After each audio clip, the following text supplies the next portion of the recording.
A tale of two cities, Charles Dickens రచన. నవలా పరిచయం మాలతీ చందూర్. ప్రపంచంలోని ప్రప్రథమ స్టెనోగ్రాఫర్ విఘ్నేశ్వరుడు అంటుంటారు చమత్కారంగా. ఈ చమత్కారం వెనుక కొన్ని కోట్ల మంది వ్యక్తుల జీవనాధారం ఉన్నది. ప్రపంచంలోని స్టెనోగ్రాఫర్స్కి వినాయకుడు జీవనాధారం కల్పించినట్లే ఈనాడు ప్రపంచంలోని రచయితలు ఏ దేశానికి ఏ జాతికి చెందిన వారైనా రచయితలు 4 డబ్బులు సంపాదించుకున్నారు అంటే వారందరూ ముందు చార్లెస్ డికెన్స్కు కృతజ్ఞతలు చెప్పుకోవాలి. ఈ రోజున నా కథ వీళ్ళు కాపీ కొట్టారు, నా నవల ఈ సినిమా వాళ్ళు తస్కరించారు, నా రచనని మరో రచయిత చౌర్యం చేశాడు అని గ్రంథ చౌర్యం చేయటాన్ని, కాపీరైటు హక్కును గురించి అనేక పోరాటాలు, కోర్టులు, జరిమానాలు, నష్టపరిహారాలు ఇత్యాదిని వింటున్నాం. గ్రంథకర్తకు తన రచన మీద ఈనాడు కనీసపు ఆదాయము, హక్కు ఉన్నాయి అంటే దానికి ఒక రూపు కలిగించిన వాడు చార్లెస్ డికెన్స్. రచయితకు రాయల్టీ ఇవ్వాలని, రచనను ఎవరైనా దొంగిలిస్తే తగిన చర్య తీసుకునే హక్కు రచయితకు గలదని, ఈ హక్కుల కోసం చాలా పోరాటం సలిపి గ్రంథకర్తలందరికీ మహోపకారం చేశాడు చార్లెస్ డికెన్స్. ప్రపంచంలోని అసంఖ్యాక పాఠకులు చార్లెస్ డికెన్స్ని గొప్ప నవల రచయితగా, సాహిత్యకారునిగా జ్ఞాపకం పెట్టుకుంటే, రచయితలు తమ ప్రతిపత్తిని, కనీసమైన హక్కులను కలిగించిన వ్యక్తిగా చార్లెస్ డికెన్స్ను జ్ఞాపకం పెట్టుకుంటారు. అందుకే డికెన్స్ని రచయితలకు రచయిత అన్నారు. బ్రిటిష్ ప్రజలకి విక్టోరియా రాణి అంటే తెలియకపోవచ్చునేమో కానీ చార్లెస్ డికెన్స్ అంటే తెలియని వ్యక్తి ఉండరు. నిరక్షరాస్యుల నుంచి అత్యున్నత సాహిత్యకారుని దాకా బ్రిటన్లోని ప్రతి వ్యక్తికి చార్లెస్ డికెన్స్ గొప్ప రచయిత అని తెలుసు. 120 ఏండ్ల క్రితం అక్షర జ్ఞానం లేని పామరుడు కూడా డికెన్స్ రచనలు చదవకపోయినా అతని ఉపన్యాసాలు వినటానికి 15-20 పౌనులు ఖర్చు చేసుకొని వెళ్ళేవారట ఒక రోజుల్లో. ఈతని కథాభాగాలు చదివే ప్రదర్శనలకి షేక్స్పియర్ నాటకాల కంటే గొప్ప ఆదరణ లభించేదట. వేదికను ఎక్కి ఒకే ఒక్క వ్యక్తి 20-30 పాత్రలని కంఠం మారుస్తూ తన నవలలోని భాగాలు చదవటం ఊహించుకోండి. అలా 120 సంవత్సరాల క్రితం 12 ఏళ్ల పాటు 425 ప్రదర్శనలు ఇచ్చి సుమారు 15 లక్షల విలువగల ధనం సంపాదించాడు అంటే చార్లెస్ డికెన్స్కి రచయితగా, ఉత్తమ కళాకారునిగా ఎంతటి గౌరవం ఉండేదో ఊహించండి. చార్లెస్ డికెన్స్ కటిక దరిద్రంలో పుట్టాడు. జైలు జీవితం, పెయింట్స్ షాపులో ఉద్యోగం, కోర్టు గుమాస్తా దగ్గర ఆఫీస్ బాయ్ ఉద్యోగం, రిపోర్టర్, పత్రికా రచన, పత్రికాధిపతి, నవలా రచయిత, ఉపన్యాసకుడు, ఇలా ఇంచుమించు దశావతారాలు ఎత్తాడు. 10 మంది పిల్లల తండ్రి. కుటుంబంలో కలతలు, అశాంతి, భార్యతో విడాకులు, కోర్టులు, అపవాదులు, ఇలా అతను జీవితకాలమంతా సమస్యలను ఎదుర్కొంటూ ఆర్థిక బాధల్లో తలమునకలు అవుతూ చేతపట్టిన కళాన్ని దించకుండా ఆఖరి క్షణం దాకా రచనలు చేస్తూనే కన్ను మూశాడు. 20 ఏళ్ళు నిండక మునుపే కలం పట్టిన డికెన్స్ ఆఖరి రోజు దాకా చైతన్యవంతమైన జీవితాన్ని గడుపుతూ ఆ చైతన్య స్రవంతిలోనే కన్ను మూశాడు. ఆఖరి దాకా రచనలు చేస్తూ మరణించిన రచయితల్లో డికెన్స్ ఒకడు. తెలుగువారికి చార్లెస్ డికెన్స్ ఒక విధంగా సన్నిహిత బాంధవ్యం ఉంది. ఇతని మునిమనవడు ఆంధ్రదేశంలో పోస్ట్ మాస్టర్గా పనిచేశాడట. మార్క్ ట్వైన్, ఆస్కార్ వైల్డ్లకు మళ్ళీ డికెన్స్ చాలా చమత్కారి, మంచి పదునైన హాస్యం కలిగినటువంటి మాటకారి. ఆ కాలంలో రచయితను పత్రికాధిపతులు, ప్రచురణకర్తలు స్వలాభం కోసం ఉపయోగించుకొని డబ్బు ఇవ్వక ఎలా ఇబ్బంది పెట్టేది గమ్మత్తుగా చెప్పాడు ఒక సభలో చార్లెస్ డికెన్స్. ఈతను అమెరికా పర్యటించడానికి వెళ్ళినప్పుడు ఆ దేశంలో ఈతని రచనలు అసంఖ్యాకంగా అమ్ముడుపోయి విపరీతమైన డబ్బును ప్రచురణకర్తలకు ఆర్జించి పెడుతున్నప్పుడు డికెన్స్ ఇలా రాశాడట: లాభాలను లెక్క పెట్టుకోవటంలోంచి మీకెప్పుడైనా వ్యవధి లభిస్తే కాస్త తీరిక చేసుకొని నాకు రావాల్సిన దాని గురించి ఆలోచించమని జ్ఞాపకం చేస్తున్నాను.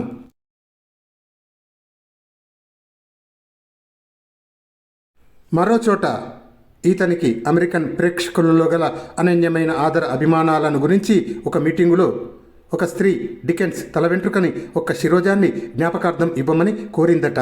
దీనికి డికెన్స్ చమత్కారంగా ఇలా బదులు ఇచ్చాడట: అమ్మా, నా అభిమానులకి ఇలా తల ఒక శిరోజం తీసి ఇవ్వటాన్ని మొదలు పెడితే నా తల బోడిగుండు అయిపోతుంది, ఒక్క వెంట్రుక కూడా మిగలదు, కావాలంటే నా పుస్తకాలు ఇస్తాను.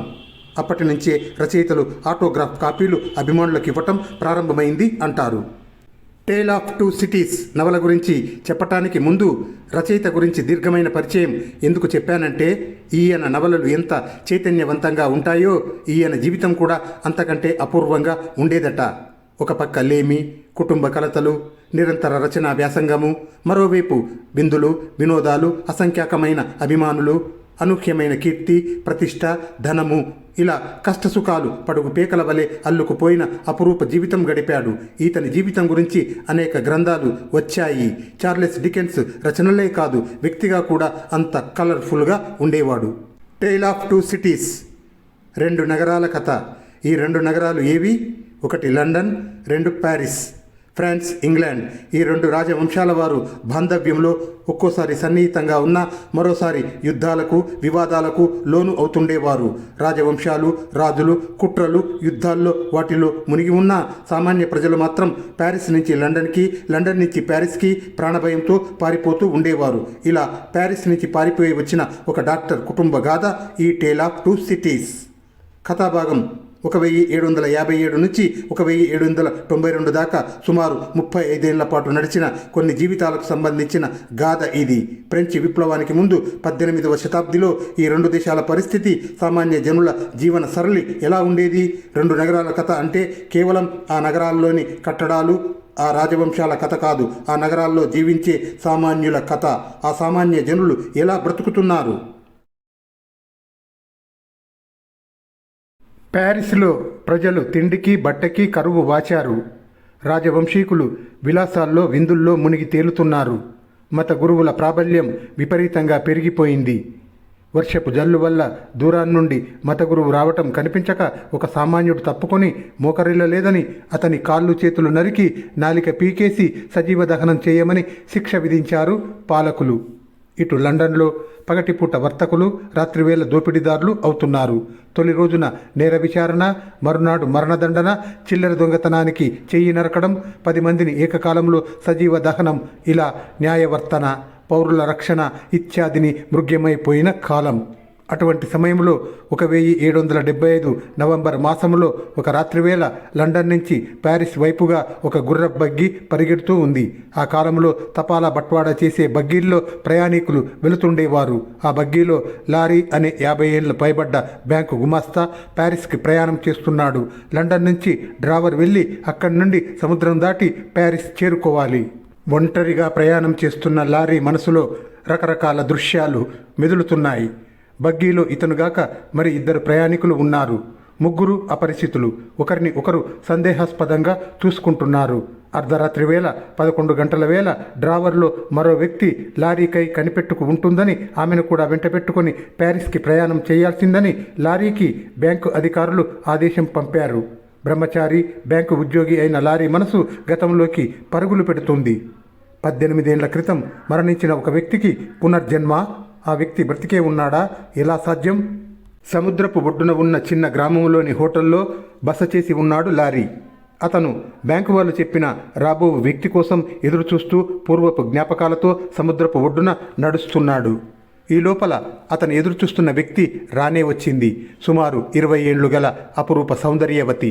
ప్రయాణంలో కట్టుకొని ఉన్న బట్టలు మార్చను కూడా లేదు. ఆతృతగా వచ్చింది 20 ఏళ్ల లూసీ మ్యానెట్. బంగారు రంగు జుట్టు, నల్లని విశాలమైన కండ్లు, మెత్తగా మృదువుగా ఉన్న కంఠధ్వని. 20 ఏళ్ల క్రితం ఈ యువతిని పసిపాపగా ఒడిలో పెట్టుకొని భీకర సముద్రాన్ని దాటడం జ్ఞాపకం వచ్చింది లారీకి. లూసీ తండ్రి మరణించగా లూసీ తల్లి ఈ పాపను పెంచే బాధ్యత టెల్సిన్ బ్యాంకుకి ఒప్పగించి కన్ను మూసింది. ఆ బ్యాంకు ఉద్యోగి లారీ. పసిపాప అయిన లూసీని సముద్రం దాటించి ఇంగ్లాండ్ తీరం చేర్చాడు. ఆనాటి నుండి అనాథ అయిన లూసీ బ్యాంకు వాళ్ళ ఆధ్వర్యంలో పెరుగుతూ ఉంది. ధన లోపము లేదు లూసీకి, తల్లిదండ్రుల లోపము తప్ప. అయితే చనిపోయాడని ఇన్నాళ్లుగా అనుకుంటున్న డాక్టర్ మ్యానెట్ నిజంగా చనిపోలేదు. అతను ప్యారిస్ నగరంలోని ప్రభుత్వపు జైలు కస్టడీలో బంధింపబడ్డాడు. 18 ఏళ్లుగా మరణం కంటే నికృష్టమైన ఏకాంత కారాగారంలో బంధింపబడ్డాడు. ఎటువంటి విచారణ లేక బంధింపబడిన ఈ డాక్టర్కి 18 ఏళ్ల అనంతరం ప్రజా విప్లవం వల్ల విముక్తి లభించింది. అతను ఒకనాటి సేవకుడైన డెఫార్జ్ ఇంట్లో రహస్యంగా దాచబడి ఉన్నాడు. ఆ వ్యక్తిని గుర్తించగల వ్యక్తి ఒక లారీయే. అలా పునర్జీవితుడైన ఆ వ్యక్తిని గుర్తించి వెనక్కి తీసుకురావడానికి లారీ ప్యారిస్ వెళ్తున్నాడు. వెంట కూతురు లూసీ కూడా వెళ్ళటం మంచిదని బ్యాంకు వారి అభిప్రాయం.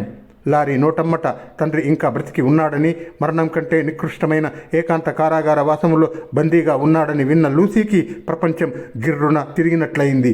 మూర్ఛిల్లబోతున్న లూసీని ఆయా జాగ్రత్తగా పట్టుకుంది. అది ప్యారిస్ నగరంలో బీదవాళ్ళు ఉండే ఇరుకైన గల్లీ. ఆ గల్లీలో బండి మించి దించుతున్న ద్రాక్షారసం పీప బ్రద్దలై ఎర్రని వైన్ నేల మీదికి కాలువలా పాకుతుంది. తిండికి కరువు వాచిన ఆ అలగా జనం కంటితో ఏనాడు ద్రాక్షరసాన్ని చూసి ఉండలేదు. అందుచేత ముసలివాళ్ళు, ఆడవాళ్ళు, పసిపిల్లలు అంతా నేలపాలైన ఆ ద్రాక్షారసాన్ని ఒంగొని దోసిళ్లతో తాగుతున్నారు. నేల మీద పడి జంతువుల్లా నాకుతున్నారు. ఇటువంటి నికృష్ట స్థితికి జారిన తోటి పౌరుల వంక చూస్తూ నిల్చున్నాడు షాపు యజమాని డెఫార్జ్. గల్లాపెట్టె దగ్గర అతని భార్య కూర్చొని ఉంది. షాపులోకి వచ్చే పోయే వారిని గమనిస్తూ కొత్త వ్యక్తులు ఎవరన్నా వస్తే భర్తకి అర్థం అయ్యేట్లు సన్నగా సంకేతపూర్వకంగా దగ్గుతూ. ఆ కొట్లోకి లారీ, లూసీ ఇద్దరూ ప్రవేశించారు. ఆ ఇద్దరిని చూడనట్లు నటిస్తూ తన పనిలో నిమగ్నమైపోయిన డిఫార్జ్ దగ్గరికి లారీ వెళ్ళి తనను తాను పరిచయం చేసుకుంటాడు. డిఫార్జ్ ఆ ఇద్దరిని షాపు వెనుక భాగంలో ఉన్న మెట్ల మించి 4వ అంతస్తులోకి తీసుకెడతాడు. అక్కడ ఒక చీకటి గదిలో ఒక వ్యక్తి చెప్పులు కుట్టుకుంటున్నాడు. బయట తాళం తీసి నెమ్మదిగా తలుపు తట్టి డిఫార్జ్ ఈ ఇద్దరిని గది లోపలికి తీసుకెళ్లాడు. ఎక్కడా సూర్యరశ్మి లేదు. చీకట్లో ఒక బెంచ్ మీద కూర్చొని తల వంచుకొని ఒక వ్యక్తి చెప్పులు కుడుతున్నాడు. నల్లని ఆ చీకట్లో తెల్లని ఆ గుబురు జుట్టు, పొడవాటి గడ్డము, చిక్కిపోయిన శరీరము, వెలుతురు భరించలేని కళ్ళు. ఆ వ్యక్తి ఈ వచ్చిన వాళ్లను గుర్తించలేడు. ఆఖరికి కన్న కూతుర్ని కూడా. కానీ కూతురు బంగారం రంగు జుట్టు ఆ వ్యక్తిలో జ్ఞాపకాలను రేపుతున్నది. ఈ పిల్ల జుట్టు, అతని మెడలో వేలాడుతున్న చిన్న మూటలోని బంగారు రంగు శిరోజాలు రెండు పోల్చి చూసి నమ్మలేనట్లు కంగారు పడిపోతుంటాడు. 18 ఏళ్ల పాటు భూగృహంలో ఏకాంత కారాగారం అనుభవించిన డాక్టర్ మ్యానెట్ వెలుతురు చూడలేడు. తన కూతుర్ని గుర్తించలేడు. మాటలు కూడా మాట్లాడలేకుండా ఉన్నాడు.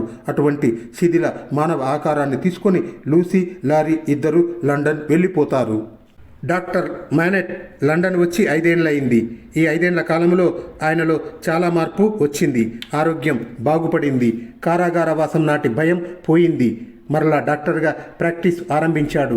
తెల్లని గడ్డంతో కూతురికి అత్యంత ప్రీతిపాత్రమైన పితృస్థానంలో ఆమె ఆలనా పాలనతో మామూలు మనిషి అయి బీదసాదలకు సేవ చేస్తూ పేరు ప్రతిష్టలు గడించాడు డాక్టర్ మ్యానెట్. 5 ఏళ్ల క్రితం ప్యారిస్లోని శిథిల మానవునికి ఈనాడు లండన్ న్యాయస్థానంలో సాక్ష్యం ఇవ్వటానికి వచ్చిన డాక్టర్ మ్యానెట్కి ఎక్కడా పోలిక లేదు. ఆనాడు న్యాయస్థానంలో చార్లెస్ డార్నీ అనే 25 ఏళ్ల యువకుణ్ణి రాజద్రోహానికి గాను విచారణకు తీసుకువచ్చారు. ఫ్రెంచి దేశస్థుడైన ఈ డార్నీ మాటిమాటికి ప్యారిస్ వెళ్ళి వస్తున్నాడని, అతను ఇంగ్లాండు, ఫ్రాన్స్ ప్రభుత్వాల మధ్య గూఢచారి పనిచేస్తూ సైనికులలో, నావికులలో అలజడి లేవనెత్తుతున్నాడన్న ఆరోపణ గావించి విచారణ చేస్తున్నారు. కోర్టు క్రిక్కిరిసి ఉంది. అందరి కళ్ళు 25 ఏళ్ల యువకునిపైన కేంద్రీకృతమై ఉన్నాయి. సాక్షులుగా పిలువబడిన వారిలో డాక్టర్ మ్యానెట్ కూతురు లూసీ ఇద్దరూ ఉన్నారు. నేరస్తుని తరపు న్యాయవాది, అతని సహాయకుడు సిడ్నీ కార్టన్ కూడా ఉన్నారు కోర్టు హాల్లో. ఈ నేరస్తుని నేరము, రాజవిద్రోహ నేరము రుజువైతే మరణశిక్ష తప్పదు. అందరి కళ్ళు జాలిగా అతని వైపు తిరిగి ఉన్నాయి. అదే కాదు, సాక్ష్యం చెప్పడానికి వచ్చిన లూసీ వంక కూడా అంత సానుభూతితో చూస్తున్నారు. ఎందుకంటే ఆమె కళ్ళల్లో ఈ యువకుని పట్ల కరుణే కాదు, అంతకు మించిన లోతైన భావం ప్రతిఫలిస్తున్నది. 5 ఏళ్ల క్రితం ఫలానా రోజున ఓడలో ఈ యువకుడు, డాక్టర్ మానెట్, ఆయన కూతురు లూసీ కలిసి ప్రయాణిస్తున్న ఓడలో ఇతను ఉన్నాడా లేదా అన్న ప్రశ్నపై ఈ యువకుని జీవితం ఆధారపడి ఉన్నది.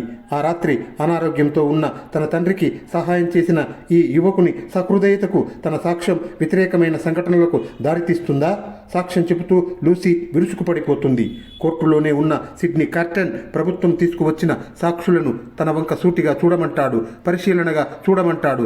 సాక్షి తికమకపడి ఆ రాత్రి ఓడలో ప్రయాణం చేసింది సిడ్నీ కార్టన్ అని, అతను చార్లెస్ కాదని ఒప్పుకుంటాడు. చార్లెస్ డార్నీని నిర్దోషి అని వదిలేస్తారు. లూసీ చార్లెస్ వంక ఆరాధనతో, కార్టన్ వంక కృతజ్ఞతతో చూస్తుంది. కాలం గబగబా పరిగెడుతున్నది. లూసీ ఇంటికి చార్లెస్ డార్నీ, సిడ్నీ కార్టన్ ఇద్దరూ తరచూ వెళ్తున్నారు. ఈ ఇద్దరికీ ఆమెపైన మక్కువ, ఆమెను వివాహమాడాలన్న కాంక్ష. ముఖ కవలికల్లో, రూపములో ఈ ఇద్దరి యువకులకి చాలా పోలికలు ఉన్నా ఆలోచన విధానములో, జీవన సరళిలో, వారి వారి కుటుంబ స్థితి గతుల్లో చాలా వ్యత్యాసం ఉన్నది. చార్లెస్ డార్నీ నిదానస్తుడు. జన్మతః ఫ్రెంచివాడైనను ఇంగ్లాండులో స్థిరపడిపోయి లండన్ విశ్వవిద్యాలయంలో ఫ్రెంచి భాష నేర్పుతూ జీవితం గడుపుతున్నాడు. అతనికి లూసీ పట్ల ఆరాధన, ఆమెను వివాహమాడాలన్న కోరికే ఉన్నాయి. ఇక డిస్నీ కార్టన్, అతను ఎక్కడి నుండి వచ్చాడో ఎవరికీ తెలియదు. పదునైన మేధస్సు, నిశ్చితమైన వివేక బుద్ధి, ఎవరి పట్ల లక్ష్యం లేని ప్రవర్తన, నిరంతరం మధు సేవన, ఇది అతని జీవన సరళి. అతనికి కూడా లూసీ పట్ల ఆరాధన. అయితే లూసీ ప్రేమ విషయంలో చార్లెస్కు పోటీగా నిలబడి తాను నెగ్గలేనన్న విషయం కార్టన్కి తెలుసు. అదిగాక అతనికి చార్లెస్ పట్ల ద్వేషమూ లేదు, కోపమూ లేదు. రోజులు గడుస్తున్నాయి. చార్లెస్ డార్నీ లూసీని వివాహం చేసుకోవాలన్న కోరికను డాక్టర్ మ్యానెట్ వద్ద బయట పెడతాడు. మొదట ఆయన అనుమతిని పొంది ఆ తర్వాత లూసీకి తన మనోవాంఛను తెలియజేస్తానంటాడు. అయితే ఈ వివాహానికి ముందు తన కుటుంబాన్ని గురించి, తన వంశం గురించి వివరాలను డాక్టర్ మ్యానెట్కి ప్రయత్నిస్తాడు. కానీ డాక్టర్ ఆ వివరాలను వినదలుచుకోలేదు. కూతురు చార్లెస్ ఒకరిని ఒకరు ప్రేమించుకున్నారు, వివాహమాడబోతున్నారు. ఈ వివాహ అనంతరం కూతురు అల్లుడు తన దగ్గరే ఉంటారు, దూరానికి వెళ్ళరు. డాక్టర్ మ్యానెట్ వివాహానికి మనస్ఫూర్తిగా అంగీకరించాడు. అయితే ఆయన చార్లెస్ మొహంలోకి సూటిగా చూడలేకుండా ఉన్నాడు. ఏ విషయం వినాల్సి వస్తుందోనని భయపడిపోతున్నాడు. ఆ రాత్రి చాలా రోజులకు డాక్టర్ మ్యానెట్ గదిలోంచి చిన్నగా సుత్తితో కొడుతున్న శబ్దం వినిపించింది. లూసీ భయంతో బిగుసుకుపోయింది. ఆయన చాలాసేపు పచారులు చేసి నిశిరాత్రి దాటాక నిద్రలోకి జారుకున్నాడు. తండ్రి ఎందుచేతనో ఆందోళన చెందుతున్నాడు. పాత రోజుల్లో వలె చెప్పులు కుడుతున్నాడు. లూసీ చార్లెస్లు వివాహం చేసుకుంటారన్న వార్త విన్నాక కార్టన్లో ఒక రకమైన నిర్లిప్తత ప్రవేశించింది. తన హృదయంలోని ప్రేమ భావాన్ని వెలిబుచ్చక ముందే లూసీ పరాయిదైపోయింది. ఆమె సాన్నిధ్యంలో తాను త్రాగుడు మాని నిరర్ధక జీవితాన్ని వదిలి కొత్త జీవితాన్ని ప్రారంభించాలని కలలుగన్నాడు. మనోభావాలు పైకి చెప్పే అవకాశం లేదు. అయితే అతను లూసీని ప్రేమ కోసం అర్థించలేదు. ఆమె జీవితంలో అవసరం గనక అయితే ఆమె సుఖ సంతోషాలకి ప్రాణాలైనా అర్పించగల వ్యక్తి ఉన్నాడని, ఆ వ్యక్తిని గూర్చి సానుభూతితో తలుచుకోమని, తన ఆఖరి క్షణాల్లో ఆమె ముఖం తలుచుకుంటానని చెప్పి సెలవు తీసుకున్నాడు. ఈ విచిత్ర సంభాషణకు లూసీ ఆశ్చర్యపోతుంది. అతని గాయపడ్డ హృదయాన్ని లూసీ అర్థం చేసుకుంటుంది. కార్టన్ పట్ల లూసీకి అభిమానం, సానుభూతి తప్ప మరో భావమే లేదు. ఎందుకంటే ఆమె మనసు నిండా చార్లెస్ రూపమే నిండి ఉంది. ఆ రోజు జమీందారు గారికి చాక్లెట్ డ్రింక్ మింగుడు పడలేదు. ఆయనకు చాలా అవమానంగా ఉంది. ఎందుకంటే చక్రవర్తి దృష్టిలో ఆయనకు పూర్వపు గౌరవము, ప్రాపకము కనిపించటం లేదు. విపరీతమైన కోపంతో, అవమాన భారంతో గుర్రపు బగ్గీని అమిత వేగంతో తోలుమని తన ఎస్టేట్ వైపుకు వెళ్ళిపోతున్నాడు. నగరం దాటి శివార్లలోకి వచ్చారు. ఎండి బీటలు వారిన నేల, దుమ్ము రోడ్ల మీద చింకి పాతలతో పాటక జనం. అమితమైన వేగంతో వెళ్లే బండి కీచుమన్న ఆర్తనాదంతో ఆగిపోయింది. బండి క్రింద నెత్తురు ముద్దల పసిపాప. ఆ నెత్తురు ముద్దను ఒడిలో పెట్టుకుని దెబ్బతిన్న మృగంలాగా కొట్టుకుంటూ విలపించే తండ్రి. ఘాతుకాన్ని చూస్తూ నిస్సహాయంగా నిలిచిన జనం, వారి కళ్లల్లో క్రోధం. జమీందారు ఈ అలగా వాళ్ళ నిర్లక్ష్యాన్ని నిందిస్తూ ఏడుస్తున్న ఆ తండ్రి ఒడిలో ఒక బంగారు నాణెం విసిరి పారేసి బండిని పోనీయమంటాడు. బిడ్డను కోల్పోయిన ఈ తండ్రి జరిగిన అన్యాయానికి చక్రవర్తికి అర్జీ పెట్టుకుంటాడు. జమీందారు బండి కిందుగా వేలాడుతూ గేట్ల దాకా వెళ్ళి ఆ రాత్రి జమీందారును హత్య చేస్తాడు. హత్య జరిగిన ఏడాది లోపల ఈ నేరస్తుణ్ణి పట్టుకొని ప్రభుత్వ సైనికులు ఈతని కాళ్ళు చేతులు కట్టి జమీందారు భవనానికి ఎదురుగా ఊరి బావికి పైగా 40 అడుగుల ఎత్తున ఉరికంబాన్ని కట్టి అక్కడ ఉరి తీసి ఆ శవాన్ని అలానే కొన్ని రోజుల పాటు ఉంచేస్తారు. గాలిలో వేలాడుతున్న ఆ శవాన్ని చూసి ప్రజలు బీతావహులై ఆఖరికి మంచినీళ్లు తోడుకోవడానికి కూడా భయపడి తాగే నీళ్లు కూడా లేక గిలగిలలాడిపోతారు. హత్య చేయబడ్డ జమీందారుకి అన్న కొడుకే చార్లెస్ డార్నీ. ఈ జమీందారు చేసే దురాగతాలు, అతని క్రూరత్వము ఆ చుట్టుపక్కల చెట్టు పుట్టలు కూడా సాక్ష్యం చెప్పగలిగినంత దారుణంగా ఉన్నాయి. లూసీ చార్లెస్లు వివాహం చేసుకొని హనీమూన్కు వెళ్ళారు. వారు అటు వెళ్ళారు. ఇటు డాక్టర్ మ్యానెట్ మేడపై గదిలోకి వెళ్ళి చెప్పులు కుట్టడం మొదలుపెట్టాడు. 10 రోజులు ఎడతెగకుండా ఆయన చెప్పులు కుట్టాడు. ఈ 10 రోజులు లారీ ఆయన్ను కనిపెట్టుకొని కూర్చొని ఉన్నాడు, ఉద్యోగ బాధ్యతను కూడా పక్కకు నెట్టి. డాక్టర్ మ్యానెట్ ఎందుకిలా అయ్యాడు?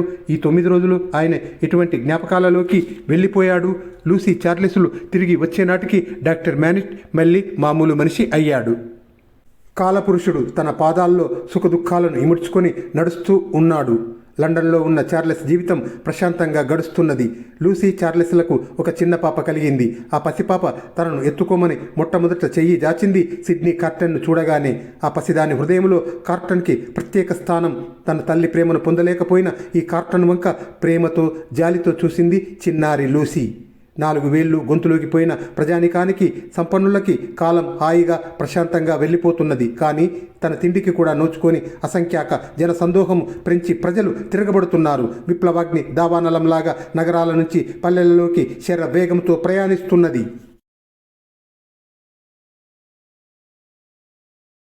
ప్యారిస్లోని సెయింట్ యాంటనీ ప్రాంతాలు జనసందోహపు కేకలతో దద్దరిల్లిపోతున్నాయి. బ్యాస్టరీ వైపుగా గుంపులు చొచ్చుకుపోతున్నారు. జైలు గేట్లు బద్దలు కొట్టారు. లోనికి ప్రవేశించి బంధితులు అందరినీ విడుదల చేశారు. మిన్నుముట్టుతున్న ఉత్సాహంతో రాజభవనాలని, రాజబంధువుల భవంతులని దగ్ధం చేస్తున్నారు. చార్లెస్ పినతండ్రి భవనానికి నిప్పు పెట్టారు. అతని నౌకర్ని బంధించారు. మరణశిక్ష విధించటానికి సన్నాహాలు జరుగుతున్నాయి. ఆ నౌకరు దగ్గర నుంచి లండన్లో ఉన్న చార్లెస్కి ఒక ఉత్తరం వస్తుంది. తను ఆపదలో ఉన్నట్లు, రక్షించకపోతే యజమానికి బదులు తాను ఆహుతి అయిపోయే ప్రమాదం ఉన్నట్లును. అదే సమయంలో టెల్సన్ బ్యాంక్ ఆఫీసర్ లారీని పై అధికారులు ప్యారిస్ వెళ్ళమని ఆదేశిస్తారు. అసంఖ్యాకులైన ఫ్రెంచివారు, రాజవంశస్థులు, సంపన్నులు అంతా ప్రాణభయంతో ఆస్తిపాస్తులు వదులుకొని లండన్లో తలదాచుకున్నారు. ప్యారిస్లోని టెల్సన్ బ్యాంకులోని ధనము, పత్రాలు ఈ విప్లవ జ్వాలల్లో దగ్ధమైపోతే ఖాతాదారుల పట్ల తమ బాధ్యత విస్మరించినట్లవుతుందని లారీని ప్యారిస్ వెళ్ళమంటారు. లారీకి వెనుకటి దారుఢ్యం లేదు. అతనికి 80 ఏండ్లు పైబడుతున్నాయి. ఒక ప్రక్క శాంతి భద్రతలు లేని ప్రదేశంలోకి ప్రయాణము, మరోవైపు డాక్టర్ మానెట్ని, లూసీని వదిలి వెళ్ళాలని అనిపించటం లేదు. కానీ ఉద్యోగ బాధ్యత లారీని ప్యారిస్ వైపుగా ప్రయాణం చేయించింది. అసంఖ్యాకమైన ఫ్రెంచి రాజవంశస్థులకు టెల్సన్ బ్యాంక్ కేంద్రస్థానం. అక్కడికే చార్లెస్ పేరిట నౌకరు రాసిన ఉత్తరము, తనను మృత్యువు నుంచి కాపాడమని అర్థిస్తున్న ఉత్తరం అందింది. చార్లెస్ భార్యకి, మామగారికి చెప్పకుండా ఒక ఉత్తరం మటుకు రాసి ప్యారిస్ వైపుగా బయలుదేరుతాడు. మిగతా అందరి రాజవంశస్థులలాగా చార్లెస్ సామాన్య జనులను పీడించుకు తినలేదు. తన జమీందారీలోని ఫలసాయం రైతులనే అనుభవించమన్నాడు. తను ప్రజాద్రోహి కాడు. విప్లవకారులతో తనకు పేచి లేదు. వారు తనను ఏమీ చేయరు అన్న భరోసాతో నౌకర్ను రక్షించడానికి ప్యారిస్కి బయలుదేరాడు. అయితే ప్యారిస్ నగరపు రూపురేఖలు పూర్తిగా మారిపోయాయి. ఎక్కడికి అక్కడ సాయుధులైన విప్లవ సైనికులు ప్రతి వారిని నిలబెట్టి ఊరు, పేరు ఇత్యాది వివరాలు అడిగి మరి లోనికి వెళ్ళనిస్తున్నారు. చార్లెస్ దేశభ్రష్టుడు, నిరంకుశ పాలనకు ప్రతీకలైన జమీందారు వంశస్థుడు అవటం చేత అతడిని బంధించి బాస్టిలియాలో పెడతారు. తను ఇటువంటి పరిస్థితికి లోను అవ్వబోతున్నానని చార్లెస్ కలలో కూడా అనుకోలేదు. అతను బంధింపబడిన జైలు అధికారి డెఫార్జ్, అంటే 10 ఏళ్ల క్రితం డాక్టర్ మానెట్ని రక్షించి ఆశ్రయం ఇచ్చిన పాత సేవకుడు డెఫార్జ్. డాక్టర్ మానెట్కి రహస్యంగా చార్లెస్ జైల్లో బంధింపబడిన వార్త తెలియబరుస్తాడు. ఈలోగా లూసీ, డాక్టర్ మానెట్ ప్యారిస్ చేరుకుంటారు. ఆదుర్దాతో వారు వచ్చేటప్పటికీ చార్లెస్ను దేశభ్రష్టునిగా నేర విచారణ జరపడానికి ఏర్పాట్లు జరుగుతున్నాయి. 5 జడ్జీలు గల న్యాయస్థానము. గబగబా నేర విచారణ జరుగుతుంది. రోజుకు 60-70 తలలు తెగిపడిపోతున్నాయి. ప్యారిస్లోని సీన్ నదిలో నీరు ప్రవహించటం లేదు, రక్తం ప్రవహిస్తున్నది. డాక్టర్ మానెట్ని విప్లవ యోధులు గుర్తిస్తారు. అతను విప్లవవాదులకు ఆరాధ్యుడు. ఎందుకంటే 25 ఏళ్ల క్రితం జమీందారుల ఆగ్రహానికి గురి అయి అన్యాయంగా 18 ఏళ్ల పాటు కారాగారంలో బంధింపబడ్డాడు. అటువంటి ప్రజాహితుడికి అల్లుడు. అతను నేరస్తుడు కాడు, నిర్దోషి అన్నారు న్యాయస్థానంలో కూర్చున్న విప్లవ ప్రతినిధులు. ఈ న్యాయ విచారణలో ప్రతి వారికి డాక్టర్ మానెట్ మీద భక్తి, గౌరవం. వీటి వల్ల చార్లెస్ను 1 ఏడాది పాటు జైల్లో ఉంచాక నిర్దోషిగా వదిలిపెడతారు. డాక్టర్ మానెట్కి తన 18 ఏళ్ల కారాగార వాసం వృధా పోలేదు. తాను పడ్డ నరకయాతనకు ఈనాడు ప్రతిఫలం లభించింది. అల్లుడిని రక్షించుకోగలిగాను అన్న తృప్తి కలుగుతుంది. మృత్యుముఖంలోంచి బయటపడిన భర్త హృదయం మీద తలపెట్టుకొని ఆ మునిమాపు వేళ తాత్కాలికంగా విశ్రాంతి తీసుకుంటున్నది లూసీ. ఆ క్షణం ఈ ప్రాంతాలు వదిలి లండన్ వెళ్ళిపోవాలి అని ఆదుర్దా పడుతున్నది. బయట తలుపు కొట్టిన శబ్దం. భయపడుతూ తలుపు తెరిచింది లూసీ. గుమ్మములో సాయుధులైన విప్లవ సైనికులు. చార్లెస్ దేశద్రోహి, దురాగతాలు జరిపిన జమీందారు వంశానికి చెందినవాడు. అతని వంశస్థులు చేసిన దుష్కృత్యాలను బహిరంగపరిచిన లేఖ జైల్లో దొరికింది. ఆ లేఖ విప్లవ వీరులకు ప్రీతిపాత్రుడు, ప్రజాహితుడు అయిన ఒక ఉన్నత వ్యక్తి రాసినది. ఆ లేఖ కారణముగా అతని నేరాన్ని మళ్ళీ విచారించబోతున్నారు. ఆ లేఖ ఎవరు రాశారు, ఆ నేరం ఏమిటి ఇత్యాది ప్రశ్నలకు సూటిగా జవాబు ఇవ్వరు. అవన్నీ న్యాయస్థానంలో విచారణ సమయంలో బహిర్గత పరుస్తామంటూ చార్లెస్ని కొన్ని గంటల్లోనే మళ్ళీ బంధించి తీసుకొని వెళ్ళిపోతారు.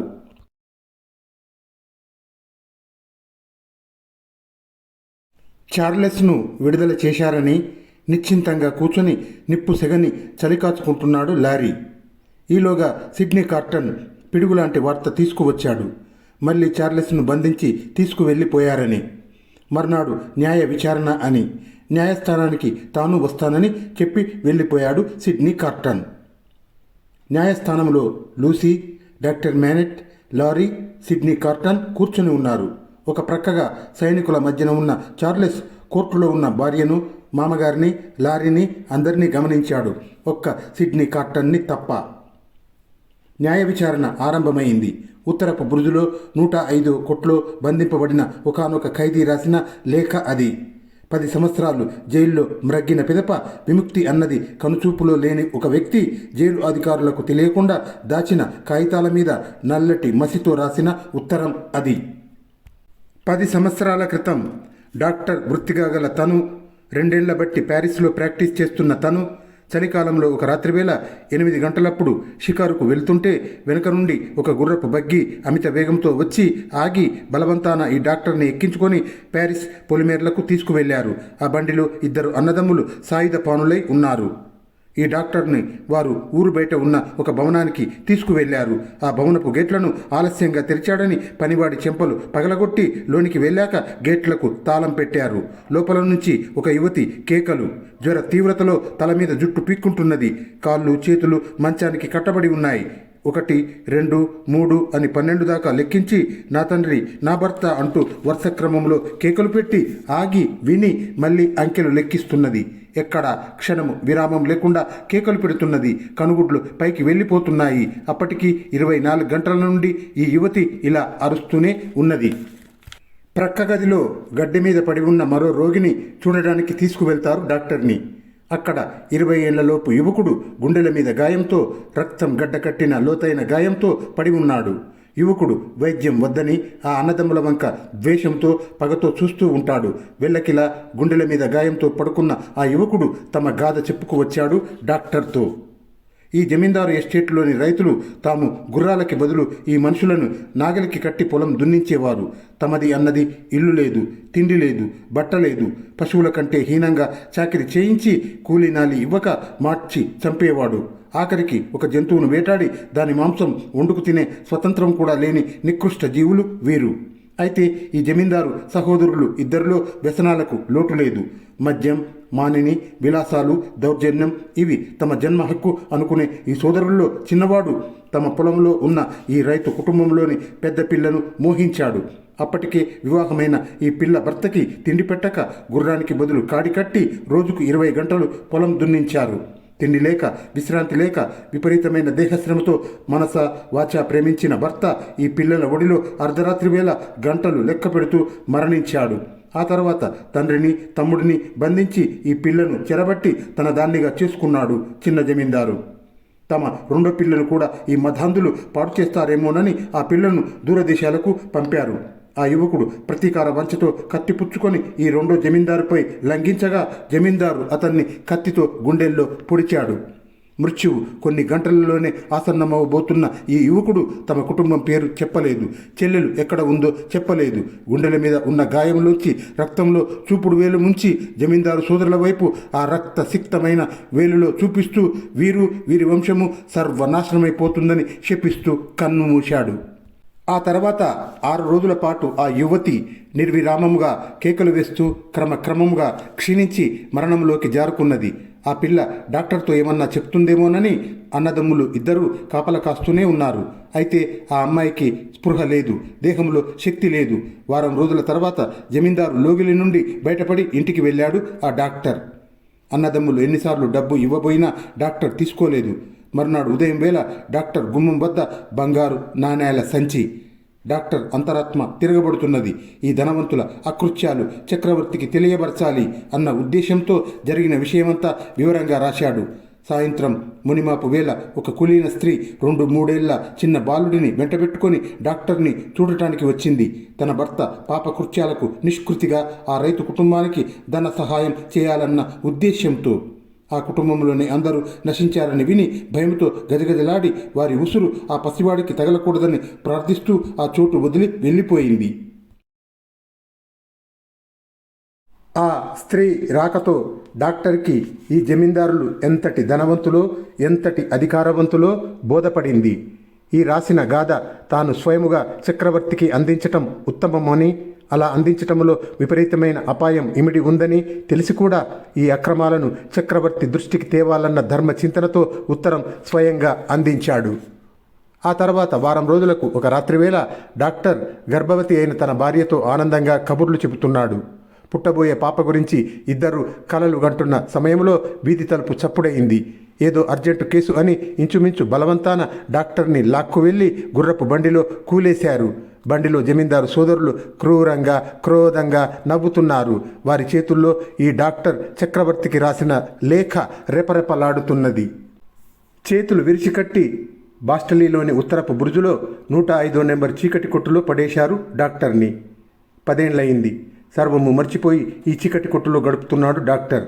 తాను చనిపోయిన ఈ గాథ ఎప్పటికన్నా బయటపడాలన్న ఆశతో ఉత్తరం రాసిపెట్టాడు. ఆ ఉత్తరం బాస్టలీ గేట్లు బద్దలు కొట్టి లోనికి ప్రవేశించిన డెఫర్జ్కి దొరికింది. నన్ను ఇన్ని బాధలు పెట్టి అన్యాయంగా సజీవ సమాధికి గురి చేసిన ఆ అన్నదమ్ములు, వారి కుటుంబంలోని ప్రతి ఒక్కరూ నాశనమైపోవాలని, వారిని మానవ మాతృలు శిక్షించకపోయినా భగవంతుడైనా శిక్షించి తన బాధకు నిష్కృతి కలిగించాలని ఆఖరి వాక్యంగా రాశాడు ఆ డాక్టర్. ఈ ఉత్తరం న్యాయస్థానంలో బిగ్గరగా చదవబడింది. న్యాయస్థానంలోని ప్రతి ఒక్కరూ డాక్టర్ వంక జాలిగా చూస్తున్నారు. ఆయన్ని నానా హింసలు పెట్టిన జమీందారు కొడుకైన ఈ చార్లెస్ ప్రజా విరోధి కాదా? ఇతని తలను ఖండించాలా వద్దా?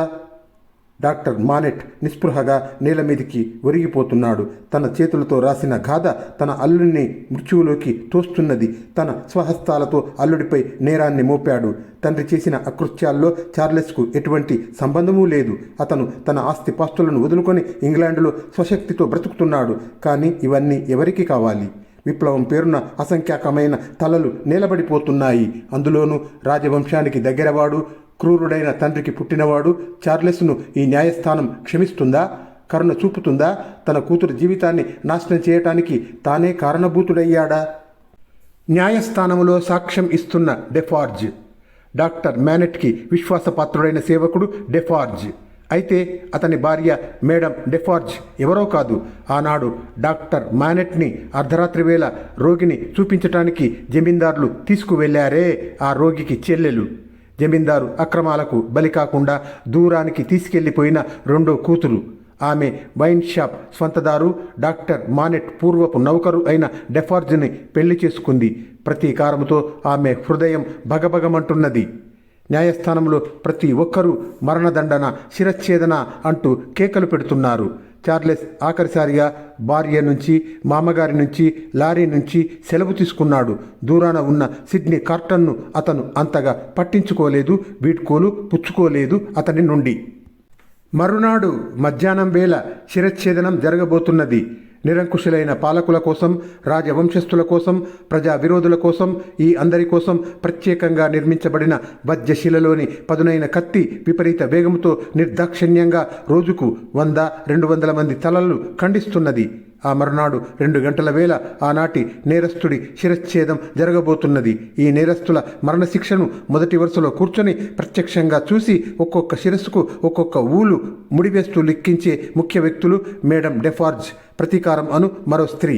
ఈ ఇద్దరు ప్రతిరోజు మధ్యాహ్నం వేళ వజ్రశిల దగ్గర తప్పకుండా హాజరు అయ్యే అటువంటి ప్రముఖ వ్యక్తులు.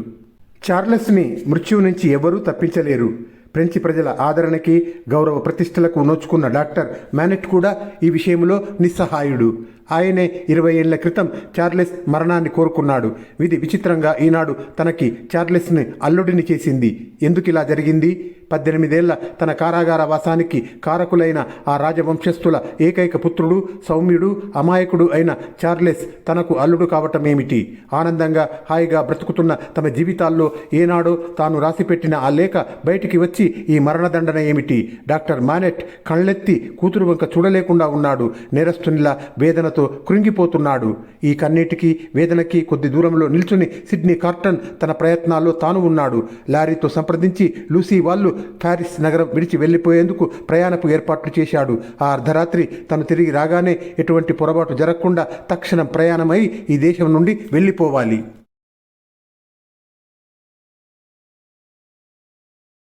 ఆ రాత్రి కార్టన్ మందుల కొట్లో మత్తుమందు కొనుక్కొని కోటు జేబులో పదిలపరుచుకొని కావాలనే అందరి కళ్ళల్లో పడేటట్లు ఇటు అటు తిరిగి అంతక్రితమే జరిగిన ఏర్పాటు ప్రకారం జైల్లోకి ప్రవేశించి చార్లెస్ను ఏకాంతంగా బంధించి ఉంచిన కొట్లోకి అడుగుపెట్టాడు. రహస్యంగా తన వారు ఎవరు కనబడరన్న నిస్పృహలో ఉన్న చార్లెస్ సిడ్నీ కార్టన్ని జైలు కొట్లో చూసేటప్పటికీ తెల్లబోతాడు.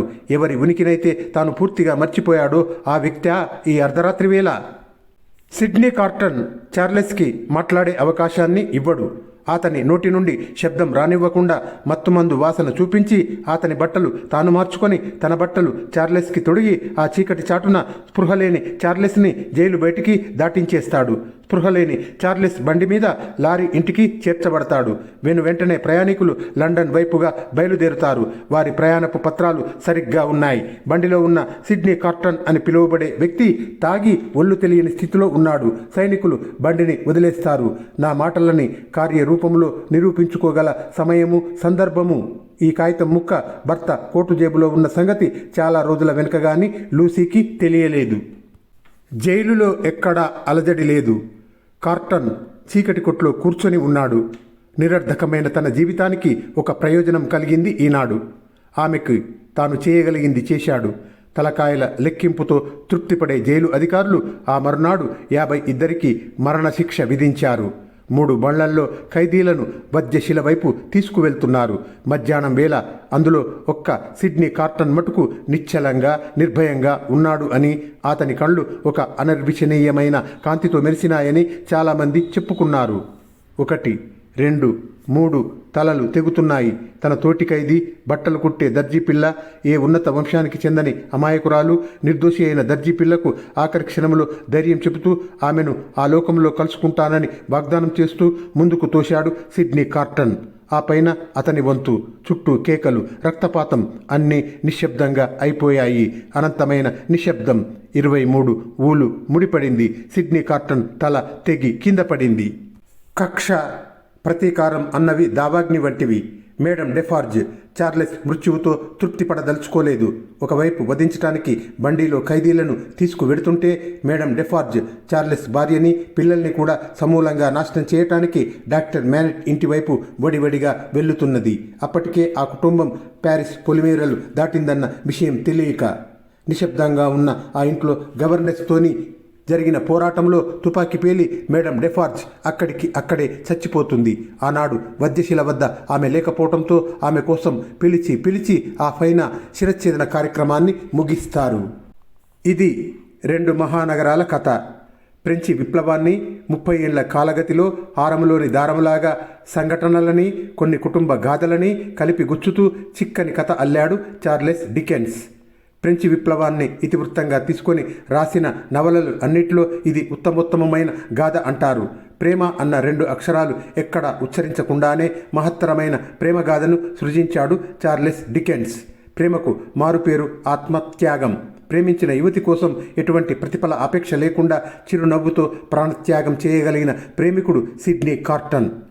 సిడ్నీ కార్టన్ ప్రేమగాథ రోమియో జూలియట్ల కన్నా, లైలా మజ్నుల కన్నా అమరము, ఉన్నతము అయినది. అందుచేతనే ఈ టేల్ ఆఫ్ 2 సిటీస్ ఇన్నేళ్లుగా ఇంతటి ప్రజా ఆదరణ పొందగలిగినది.